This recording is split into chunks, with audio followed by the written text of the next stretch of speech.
Happy New Year to you, viewer out there, and welcome to Political Update, the very first edition of the year 2021. I am Mie Okede. The year 2020 has finally retired with a very notorious record of destructions and killings. COVID-19 alone claimed 1,278 lives, let alone the NSAS saga.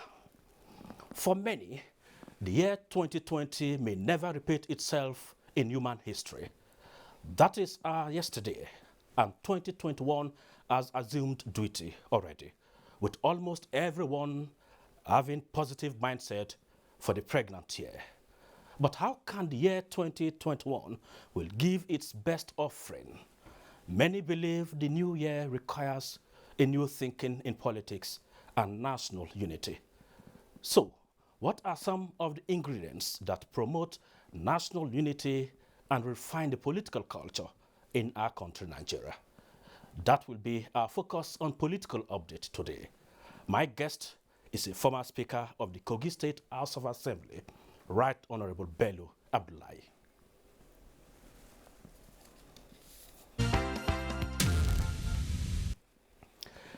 Begin from the presidency, where President Muhammadu Buhari has promised to remain unshaken in his genuine commitment to the people of Nigeria, especially the youth, whose future, he said, must be effectively secured for sustainable growth and development of the country. In a nationwide broadcast to usher in the year 2021, the president also promised to reorganize and re-energize the nation's security apparatus towards engaging, pushing back, and dismantling the operations of all criminal groups threatening national security I would and ensure civil that these unrest. ongoing challenges will be faced head-on with renewed determination and with all the appropriateness and urgency required. Your voices have been heard, and we will continue to listen to you and all the key stakeholders who are committed to the unity of Nigeria to ensure that every region of this nation is safe for us all.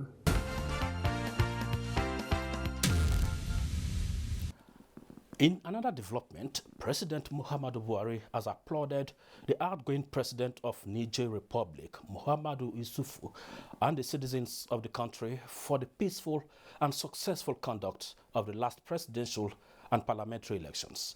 This was while granting audience to the leader of the ECOWAS Election Observation Mission, Nigeria's former Vice President, Namadi Sambo.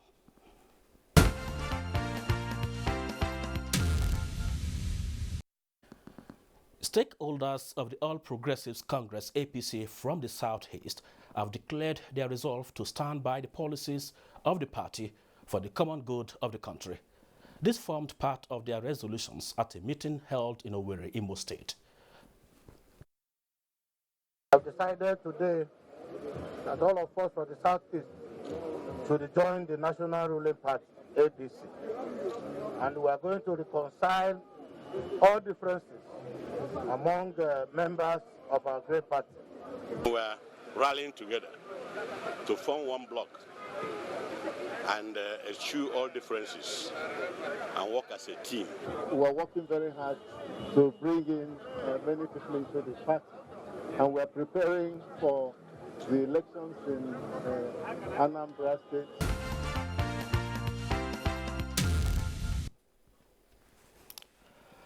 We once again welcome you to the year 2021, first edition of Political Update for the year.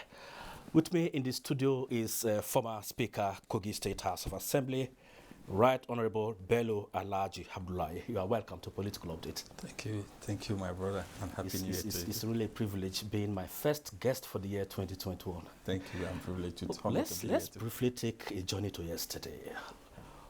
What was one of your major highlights in the political world in the year 2020 that you think remain indelible? I think we must give gratitude to Almighty God that we went through year 2020 with all the the stress and the terrible experience that we all had all over the world and Nigeria particularly. As you mentioned, I think INEC off-season election of Edo State and that of I think in Ondo, Yes.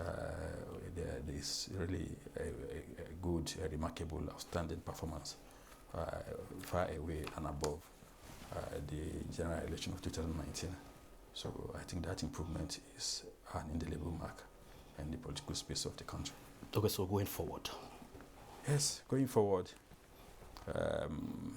we'll look forward to having a better electoral law, a well-reformed one that can usher us into the next general election. I think that should be the main agenda for early part of this year.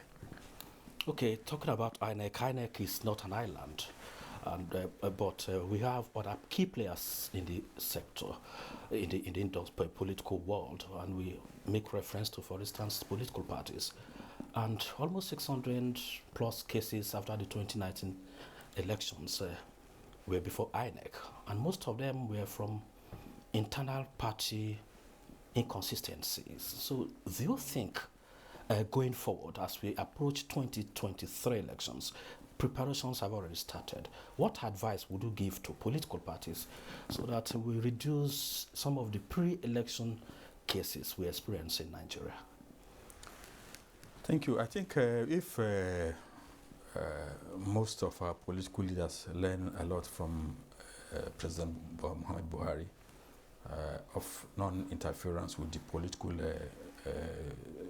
leadership decision, it will help in a long way to reduce the issue of litigation after general election. If you take note, in APC, Mr. President allowed the party to take most of the decisions that he believe is within their competence according to the party constitution to do. That is why the then National Party Chairman Oshomole could take decision across the state. And some may view some of those decisions to be bad, but then Mr. President allowed the party to take decision.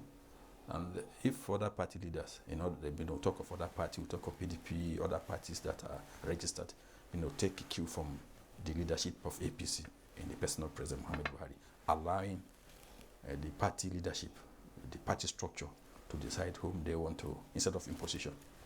I think it will help in reducing litigation. There is no doubt that without internal democracy, the main elections suffers a lot, and the nation is at loss with having to repeat election resources being wasted. So I think it is very, very key that internal democracy is also an agenda that we must pursue. In a somewhat regrettable note, most of the offices you held in the course of your political career, they were very brief. Sworn in as a speaker 2011, out as a speaker 2012, sworn in as acting governor Kogi. That same day, another governor emerged. 2 governors in Kogi was, and 2015 elected as House of Reps member. Briefly, you were no longer there. So you have had enough experiences. Almost always at the promised land. Yes.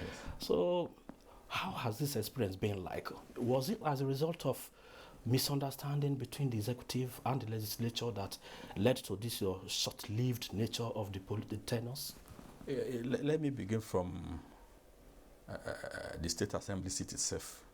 In 2007, when I contested for the State Assembly seat to represent Okenewan, I was unable the election was not conclusive until 2009, almost 2.5 years. So I had this experience of not having to, get into an office fully. So I just managed to do 1.5 years of that tenure in 2009 to 2011 because of crisis in my state, in my local government. We had very terrible violence in Okene. So the PDP then could not contest election because the opposition party was very, very tough, violent. And having said that, as I came in 2009, 2011, 1.5 years, returned back to the State Assembly. and I was given Speaker of the Assembly. I come from the background of a very strong principle, home, of integrity, of honor, of accountability, of saying the truth based on principle. So when I became the Speaker, I maintained those culture of telling the truth and saying it as it is. And so as Speaker, the system will not definitely contain or allow or permit such issues to happen. So I had a very serious clash with the governor. The first one was when the Supreme Court declared that 5 governors of the Federation, their tenure has lapsed and the Speaker should take over. And as in Kogi, we had problem in Kogi because we had an election already conducted in Kogi for governor. The governor was waiting for about 60 or something days to be sworn in, according to the law. So he hurriedly allowed himself to be sworn in that day when he should have waited and comply, follow the Supreme Court judgment. I will be sworn in as the acting governor. Then I'll prepare for his own swearing ceremony. They said no, that they can't allow a speaker to when they have a waiting governor. So, but the CJ, the then CJ of the state, now had the directive from the CJ of the Federation that speaker is the appropriate person to be sworn in. So I was sworn in. Captain Idris Wada was sworn into as governor, who were 2 governors in the state, but I prevailed based on the constitution. And so I was invited to Abuja after 2 days by Namadi Sambo, the vice president then. And they appealed to me that I should revert back to my position as speaker, that the party then want to take a political decision in Kogi as against the judicial decision, and I had to comply, but it was tough. Okay. So do you think, as a former speaker, currently we are having this experience of some state governors seeing the state assembly as an extension of the executive? What do you think speakers and assembly members will do to ensure that they maintain their independence and have some level of control also on the executive? Yes, I think the executive, the legislature and the judiciary are all products of the Constitution. And the Constitution spelled out boundaries of where each and every one of them, of the 3 arms of government, should operate. The independence is already there in the Constitution. It is not to be dashed to any arm of the government. For instance, now the executive cannot ask the judiciary not to perform its own function, and neither can the legislature ask the executive not to do their own function.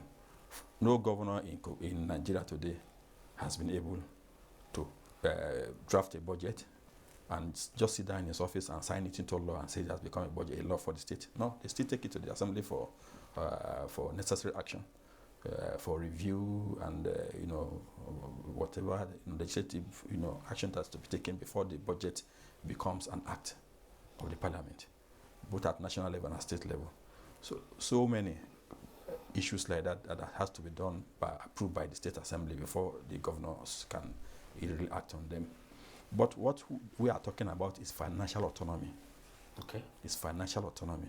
That is, if you don't have financial autonomy, there's no way you can operate successfully as an arm of government. For instance, now, if the judicial arm of government need to go to the executive, the president, Mr. President, now every day, every week, begging for money before they can travel, begging for money before they can do their training. So you mean once there's this financial autonomy, the assemblies will perform better in terms of taking independent decisions? And apart from this issue of financial autonomy, the key thing there is recruitment process. Okay. Our recruitment process is very poor.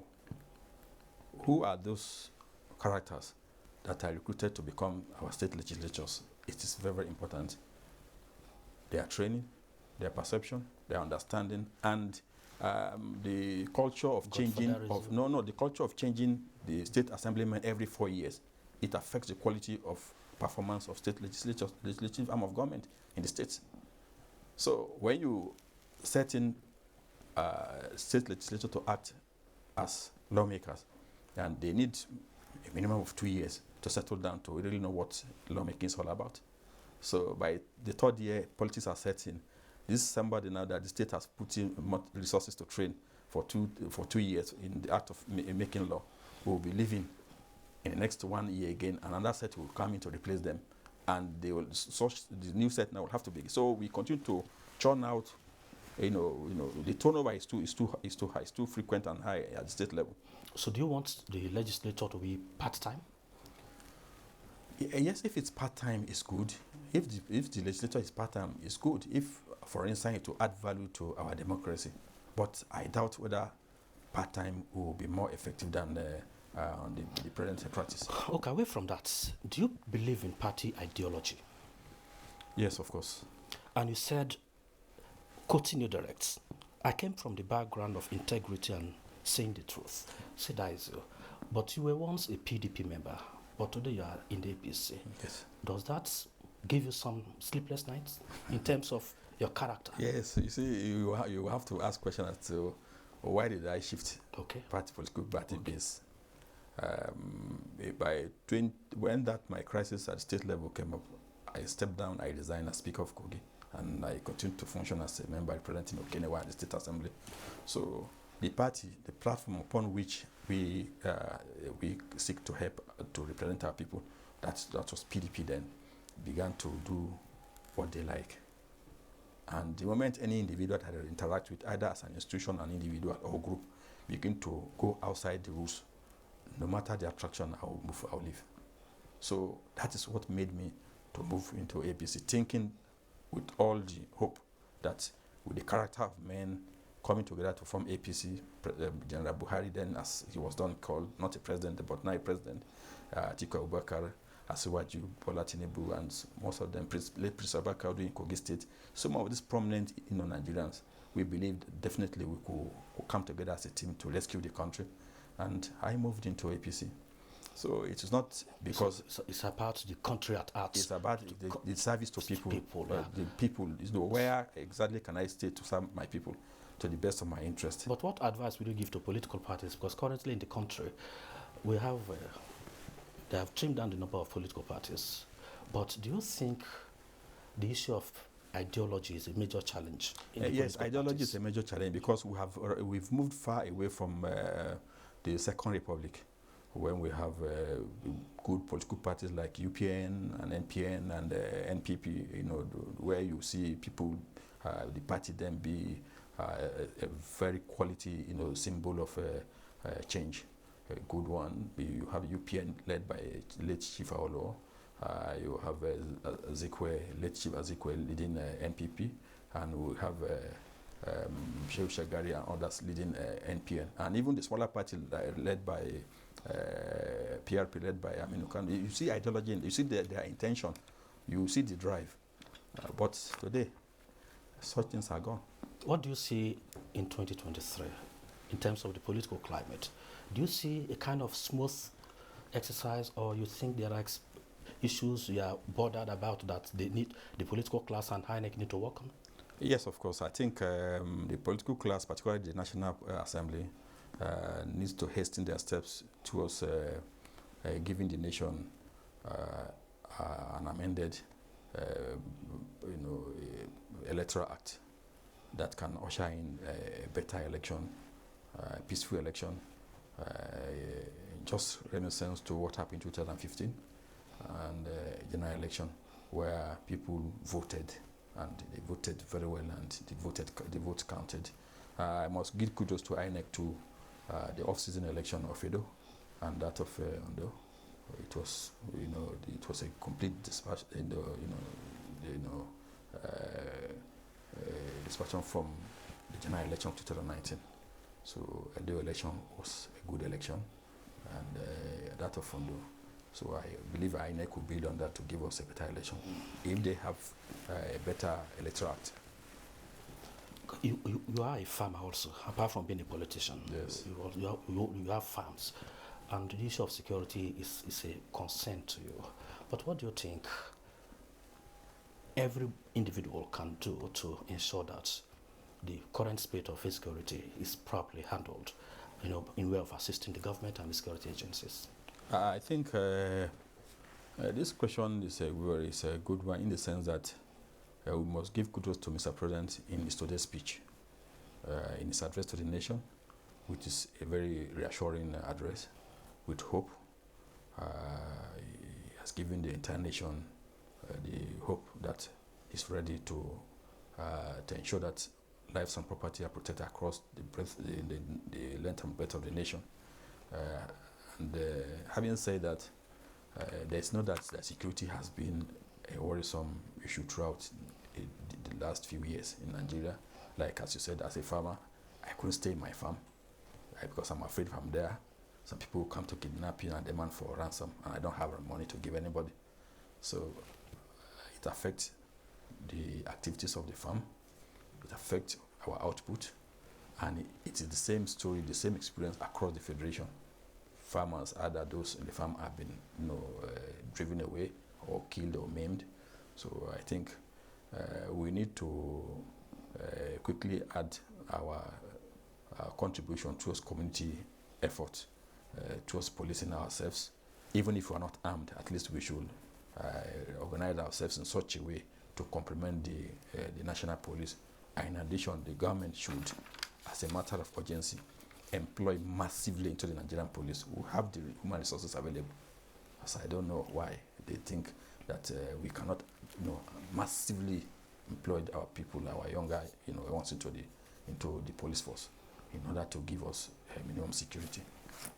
Thank you very much. I think there is much we can take on political update. But before we go, let's tell you that the Independent National Electoral Commission, INEC, is reacting to a fake employment websites and collecting money from unsuspecting members of the public, and issue fake employment letters purportedly to be acting on behalf of the commission.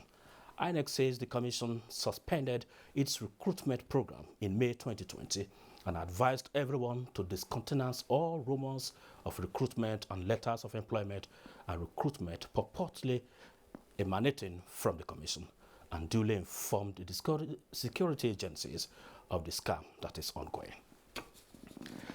Thank you very much for being part of the first edition of the year 2021 on Political Update. We also thank you, Right Honorable Bello Abdullahi, for being our maiden guest for the year 2021. Thank you. We hope to see you. It's an honor to be here. Thank you. Thank you for joining us also. Thank you.